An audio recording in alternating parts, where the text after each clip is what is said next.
श्री भगवान ने जो एक श्लोक में कहा, पिचेस्तु दुराचारो भजते माम मनन्य भाग साधुरेव समन्तव्यः सम्यक् व्यवसितो हिसः।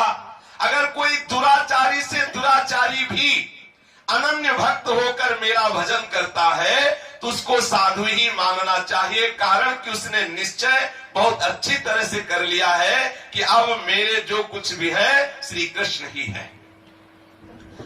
श्री ठाकुर जी कह रहे सुदुराचारो भजते माम अनन्य भाग।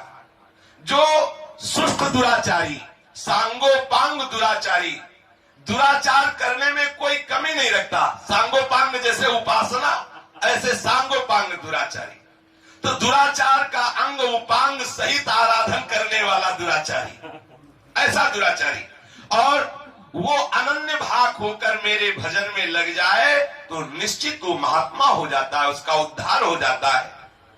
यहां भजते क्रिया वर्तमान की है, जिसका भाव ये है कि वो कैसे भी आचरण वाला हो, सांगोपांग दुराचारी हो, पहले उसके दुराचार बनते आए हैं, अभी वर्तमान में वो अनन्य भाव से भजन करता है तो भी उसके द्वारा दुराचार सर्वथा छूटता नहीं है। जैसे ब्रेक लगाई जाए तो ये थोड़ी कि उसी समय गाड़ी रुक जाए, कुछ घसीलती है। जब निश्चय हो गया कि मैं बहुत गलत हूं, अब मुझे ऐसी गलतियां नहीं करनी चाहिए, भजन करना चाहिए, वो जो हमने स्वभाव में बर्ताव किया है, जो हमारे हृदय में बार बार विषयों के प्रति आकर्षण हुआ है, जो हमारे बार बार गंदे भाव हुए, वो तुरंत थोड़ी रुक जाएंगे। ना चाहते हुए भी बरबस दुराचार की क्रियाएं उससे बनेंगी वर्तमान में भी। कोई बताओ, इतने लोग अपने बैठे हुए हैं, कौन ऐसा है जो नहीं चाहता अभी श्री कृष्ण मिल जाए? कौन ऐसा है जो चाहता हो कि प्रभु के विरुद्ध हमारे आचरण हो? लेकिन ईमानदारी से हृदय में हाथ रख के भगवान सच्चिदानंद में श्री कृष्ण को साक्षी करके बोलिए, क्या ऐसा है कि जब से हम शरणागत हुए हमारे द्वारा दुराचार की प्रवृत्ति ना हुई हो, सोच ना हुई हो, क्रियाएं ना हुई हो? आप देख लो। क्यों? तो क्या आप चाह रहे हैं क्या? नहीं, फिर क्यों हुई?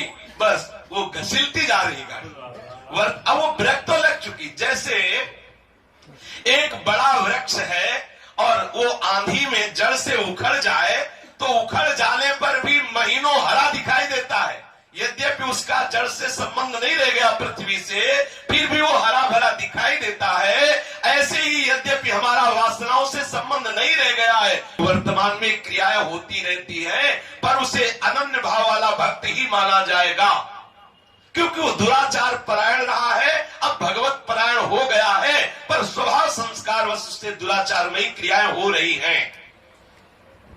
ये थोड़ा तर्क से परे की बात है। इसमें तर्क तब करे जब पहले हृदय की बात देख ले। लोग तर्क कर बैठते हैं बुद्धि की बात से, बुद्धि की बात। अब मान लो खड़े होकर कोई तर्क करे कि ऐसा वैसा कैसे, तो छाती में हाथ धर के देखो तुम कैसे। क्या तुम ये बात जो तर्क कर रहे हो नहीं जानते? अगर जानते हो तो फिर ऐसा क्यों? आप हृदय में देखो। देखो, विद्वता की बात अलग होती है, हृदय की बात अलग होती है। विद्वता तो मंच में छाट गए, पीछे क्या हो रहा? शुक्ल पक्ष को तो सब कोई जानता है, कृष्ण पक्ष को जाने वही विद्वान है। जो दूसरों के कृष्ण पक्ष को देखता है वो तो अज्ञानी, जो अपने कृष्ण पक्ष को देखता है वही विद्वान है, वही ज्ञानी है। जब अपने कृष्ण पक्ष को देखोगे तो चिल्ला चिल्ला कर रोगे और कुछ नहीं बोल पाओगे। अपार कृपा, अहेतु की कृपा, केवल यही निकलेगा। उसके द्वारा दुराचार सर्वथा नहीं छूटता है, स्पष्ट समझ लीजिए।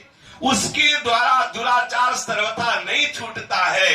कभी कभी किसी परिस्थिति में पूर्व संस्कार वश उसके द्वारा वो पाप की क्रिया हो जाती है, जो उसके स्वभाव में, जो उसके संस्कार में, जो पूर्वाभ्यास से होती चली आई है, ना चाहते हुए भी। तो ऐसे को भी, ऐसी अवस्था में भी उसे भगवान का अनन्य भक्त ही माना जाएगा, ये सिद्धांत। इसीलिए तो भगवान की भक्ति सर्वोपरि है, इसीलिए नामे भक्ता प्रणश्यति।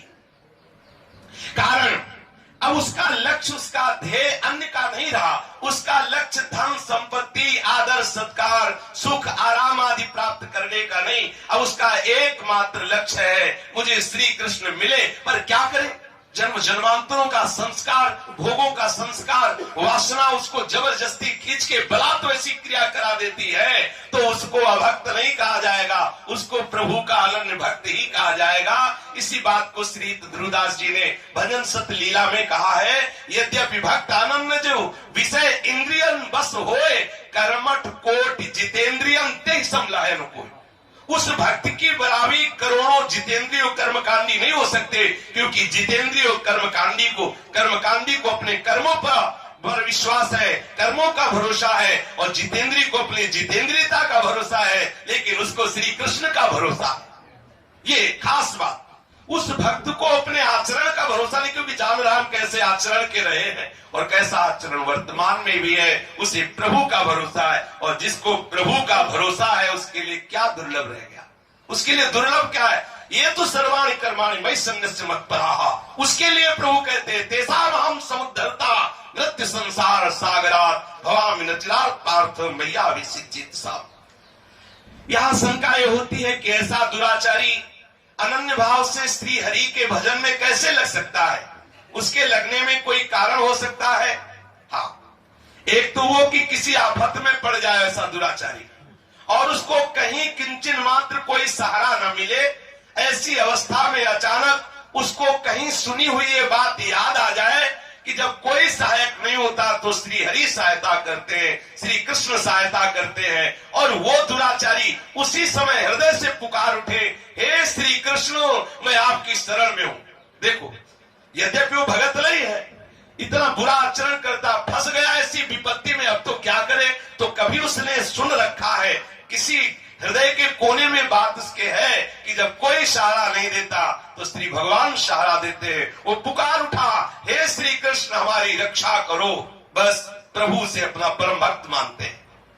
कभी कभी ऐसी वायुमंडल में वो दुराचारी पहुंच जाए जहां बड़े बड़े संत महात्मा विराजमान हो, जो भगवत प्रेम में उन्मत्त हो, तो उस वायुमंडल में पहुंचने से, उन संत महात्माओं के दर्शन से, उन संत महात्माओं के संभाषण से, उन संत महात्माओं के उस वायुमंडल में पहुंचने से महादुराचारी के भी हृदय में श्री कृष्ण के प्रति रुचि प्रकट हो जाएगी, श्री कृष्ण के प्रति शरणागति का भाव आ जाएगा।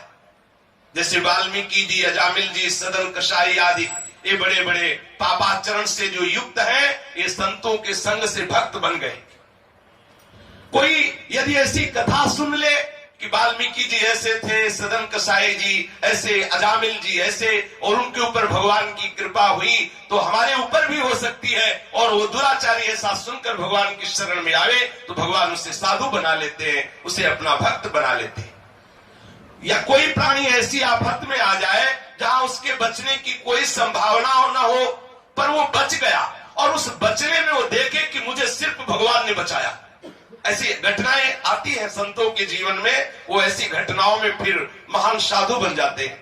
देखा कि अरे मैंने तो पुकारा भी नहीं और ये मैं बच गया, किसने बचाया? बोले सिर्फ श्री कृष्ण ने बचाया।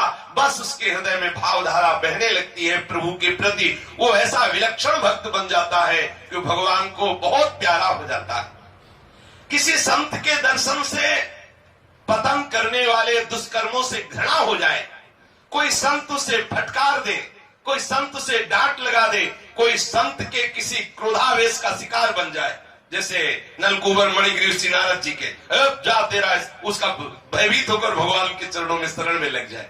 एक शराब पी रहे थे अपने मित्रों के साथ, तो एक उन्मत्त हुए भगवत चिंतन में फकीर जा रहे थे, संत भगवान जा रहे थे।